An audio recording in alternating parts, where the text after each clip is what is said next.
ملخص فيلم جيبرز كريبرز الجزء الرابع. باقي الاجزاء الاخرين غتلقاوهم في الوصف تحت الفيديو. الفيلم ديالنا كيبدا مع هاد الشيباني ومراته اللي غاديين في الطريق ديال ولايه اريزونا، وكان وراهم واحد الكاميو ديال الوحش، والطريق كامله وهو كيضرب فيهم وكيحاول يطيحهم، وشويه ضوب لهم ومشى في حاله. ومن بعد غيبان لهم حدا واحد الدار كيهز في الجثث ديال الناس اللي قتلهم وكيلوحهم في واحد الحفره كبيره، ومن يقرب وحده بزاف عاقبهم شافوه، والشيباني تخلع وزاد في السرعه وهرب، ولكن الوحش تبعو بالكاميو ديالو باش يصفيها ليه، والشيباني خرج جنب الطريق وقدر يتفك من الوحش، ولكن عوض ما يهرب هو ومراته قرر باش يرجع يشوف الحفره ديال الوحش ويشوف شنو كيلوح فيها. ومن يرجعوا ليها بجوج لقاو فيها بزاف ديال الجثث كان قاتلهم الوحش ومخبيهم تماك. هاد القصه كامله كانت وقعت قبل من 23 سنه، ومخدم هاد الشيس في التليفون ديالو، وقال لصاحبته لين باللي كاين واحد الوحش كيخرج كل 23 عام باش ياكل الناس، ولكن هي ما كتطيقش هاد التخربيق وقالت ليه هاد الشيء غير كذوب، ولكن تشيس كان مآمن بوجود هاد الوحش. ومن بعد كملوا في طريقهم الحفله اللي غاديين ليها، وشويه لين جات هاد الدوخه ومشات حدا واحد الشجره باش ترد، وتشيس في الطوموبيل كان موجد خاتم ديال الخطوبه باش يتقدم ليها ويخطبها. وفي نفس اللحظه الوحش خرج من واحد الدار مهجوره بعد ما كان ناعس لمده 23 سنه، وبدا كياكل الدود باش يسترجع القوه ديالو. وهنا كنشوفوا واحد الدري سميتو سام واللي هو الصديق ديال لين، وكانت عندها مع علاقه في نفس الوقت حيت هو لاباس عليه وكيعاونها في بزاف ديال الحوايج وكيعطيها الفلوس، وكان حتى هو غادي لنفس الحفله اللي غاديين ليها، ولكن خرج ليه الوحش من وراها وهو ياكله، وهكا بدات الوحش كترجع ليه القوه ديالو. ونرجعوا عند تشيس ولين اللي مازال غاديين في طريقهم للحفله، ولكن الجي بي اس ما خدمش ليهم وما عرفوش البلاصه فين كاينه الحفله بالضبط، وهما يوقفوا عند واحد المحل ديال القطع الاثريه، وخرجت ليهم هاد الشوافه اللي سميتها مانيلا، وسولاتها لين على البلاصه اللي كاينه فيها الحفله حيت ما لقاوهاش بالجي بي اس، وقالت ليها هنا ما كيخدمش عندنا الجي بي اس، وهي جبد ليها الخريطه ووراتها الطريق، ولكن قاصت ليها يدها بلا ما تقصد وعرفتها باللي حامله. وقبل ما يخرجوا قالت لهم مبروك عليكم، ولكن هما ما عرفوهاش علاش كتهضر. ومن بعد وصلوا لواحد الوطيل، وتشيس بقى كيتسنى الفرصه باش يقدم ليها خاتم الخطوبه، ومنين دخلت تبدل حوايجها بقات كتصل بسام وما كانتش عارفه باللي الوحش ديجا كلاه في الغابه. وشويه تفكرات مانيلا فاش قالت ليها مبروك عليك وهي دير اختبار الحمل، وصدقات بصح حامله من سام، وتشيس مسكين ما فراسوش باللي صاحبته كتخونو وحامله من صديقها، وشويه بدات كتخيل شي حوايج خايبين غيوقعوا ليها وكانت مخلوعه بزاف. وفي الجهه الاخرى الوحش استرجع القوه ديالو ومشى للكاميو العجيب اللي عنده وجبد منه الاسلحه اللي بها كيقتل الناس، وكان ناوي يمشي للحفله حتى هو ديال هالوين حيت غيكونوا فيها بزاف الناس وغيقدر يقتل اكبر عدد ممكن. ومن بعد جات الوقيته ديال الحفله، وتشيس وصاحبته لين حتى هما جاو، وكانت عامره بزاف بالدراري والدريات، وكل واحد فيهم كان لابس اللباس التنكري ديالو. وشويه واحد الدري بدا كيغوت وواحد السهم مخشي ليه في قلبه، وجاو المسعفين باش يعالجوه، وكان كلشي مخلوع من هاد اللقطه، ولكن خونا غير كان داير لهم مقلب وبدا كلشي كيضحك في الاخر. من بعد واحد الدري سميتو بيتر كان خارج على الحفله وكيتكيف، وجا ليه الوحش وصفاها ليه بالزربه وخلاه لاصق في الشجره ومشى للحفله. وفي نفس اللحظه كان تشيس ولين مستمتعين بالحفله ديالهم وكيلعبوا في لعبه القنص، وكيختاروا سلاح معين كيضربوا به المونيكات. ولين هزات واحد السلاح غريب وقال لها السوم والمحل هاد السلاح راه ديال الوحش ومصنوع باليد، ولكن هي ما تيقاتوش وبدات كتستهزأ منه، وقال لها هادشي راه الوحش كاين بصح وكيخرج كل 23 عام، وهي تهز السلاح ديال الوحش وضربات به المونيكا وجابتها ليها في الراس، وقالت لهم الا خرج لي الوحش هادشي اللي غادي ندير ليه، غادي نضربو بحال هاد المونيكا في الراس. ولكن سلاح جرحها في يدها وبدات كتخيل راسها في واحد الطقوس شيطانيه ودايرين بها شي ناس كيخلعوا، ومن فاقت من الحلم تخلعات بزاف وهي تجر صاحبها ومشاو. وشويه جات الشوافه مانيلا حتى هي للحفله ودارت لهم واحد القرعه باش يشاركوا في واحد المسابقه سميتها مسابقه البيت المرعب. في هذه المسابقه المتسابقين كلهم كيدخلوا لواحد الدار كبيره وفيها بزاف ديال الحوايج كيخلعوا، واللي يقدر يكمل اللعبه هو اللي كيربح في الاخر.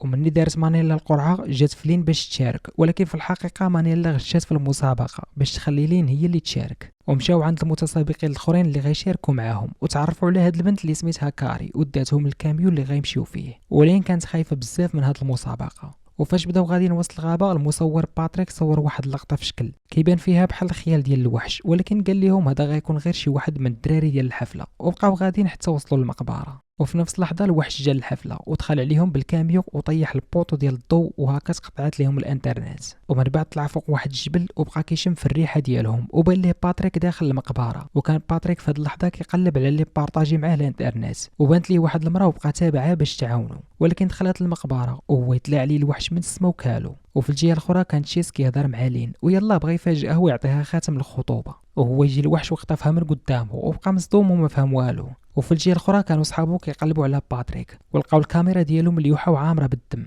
وجا عندهم تشيس كيجري وقال لهم راه الوحش كاين في المقبره وخطف لين، وهو يبدا غادي باش يعيط للبوليس ولكن تعكر في الجثه ديال المصور باتريك وطاح، ومني شافوه ميت تخلعوا بزاف وهما يهربوا لبيت الرعب وتخباو فيه. ولكن جات الشوافه مانيلا وصحابها وسدات عليهم الباب وخلاتهم لداخل باش يجي الوحش وياكلهم. وفي الجهه الاخرى كنشوفوا الوحش رابط لين وغيحس بشي واحد دخل للدار وضارب الزربه وجا ليهم، ومني سمعوه بغا يدخل عليهم هربوا للفوق ولقاو الجثه ديال سام اللي قتلوا الوحش في الاول ديال الفيلم وكانت معلقه بطريقه مرعبه. والوحش دخل عليهم من الشرجم ويلا بغى يقتلهم تيرا فيه الصوب الفردي، ولكن الوحش كال القرطاس بيدو وما يهربوا.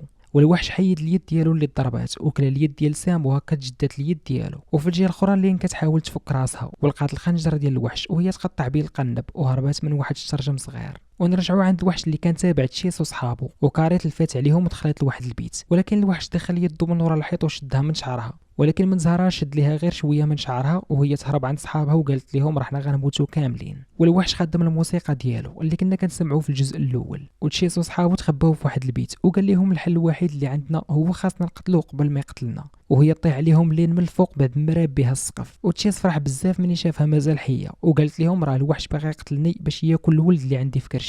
ومن بداو هاربين الفوق شافوا واحد تليفون ومشى مايكل كيجري ليه، ولكن شدوا واحد الفخ كان ديجا ناصبوا ليهم الوحش. وتشيس عيط للبوليس ولكن ما داروا معاه والو حيت كيحساب ليهم غير كيتفل عليهم، والتليفون طار ليه من يدو لسقف الحيط. وشويه بداو خارجين من الدار وقالت لهم كاري الا خرجنا من الدار راه بالزربه غيشدنا الوحش، من الاحسن نبقاو مخبين هنايا. وقالت لهم لين راه خاصنا حنا اللي نقتلوه قبل ما يقتلنا هو. وكاري حتى هي يلاه بغات تهضر وهو يدخل عليهم الوحش وصيفط ليها الشاقور ديالو للراس ديالها نيشان، وهما يهربوا ودخلوا لواحد البيت وسدوا عليهم ولقاو هذا البيت غريب بزاف بحال ديال شي سحاره. ولين بدات كتحلم بالشوافه مانيلا وشافتها هي اللي مصاوبه هذا البيت هي وصحاباتها السحاره باش من يفيق الوحش يشد لين وياكل الجنين اللي في كرشها. وتشيس سد الباب هو وصحابه وما بقاش كيسمع الصوت ديال الوحش، ولكن من يطل بانت ليه العين ديالو وهو يبدا يصفر بواحد الصوت قوي بزاف. وفي الاخر جا كاري وجبد ليها الدماغ ديالها وبدا كياكل فيه. ولين شمات الريحه ديال الجثث في البيت وقالت لهم حيدوا هاد الحجره، ومن يحيدوها لقاو بزاف ديال الجثث تحت الدار وكانت دفناهم مانيلا والمساعدين ديالها باش من يفيق الوحش ياكلهم ويرجع القوه ديالو. وشويه بداو كيقلبوا في الجرائد اللي تماك ولقاو الصوره ديال الشيباني والشيبانيه اللي ماتوا في الاول ديال الفيلم، واتفقوا هاد المره باش يترجلوا كاملين ويتواجهوا مع الوحش حيت عرفوا روسهم الا ما قتلوش هو غادي يقتلهم في الاخر.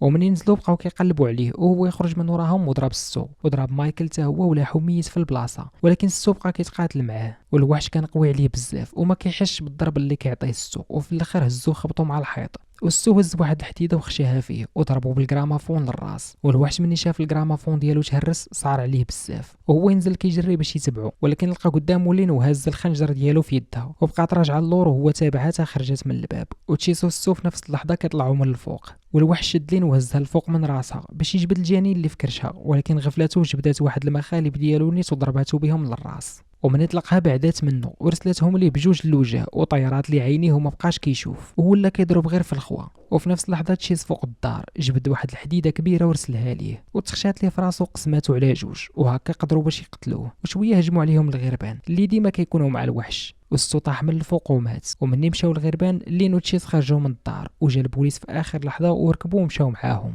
اما الوحش هزوه الغربان وداوه لواحد الغار باش من يدوز 23 عام يعاود يخرج مره اخرى. وعلى هاد اللقطه كيسالي الفيلم ديالنا. الا عجبك الملخص اشترك في قناه مول الافلام، وهذه بعض الملخصات اللي ممكن تتفرج فيها وتقدر تعجبك.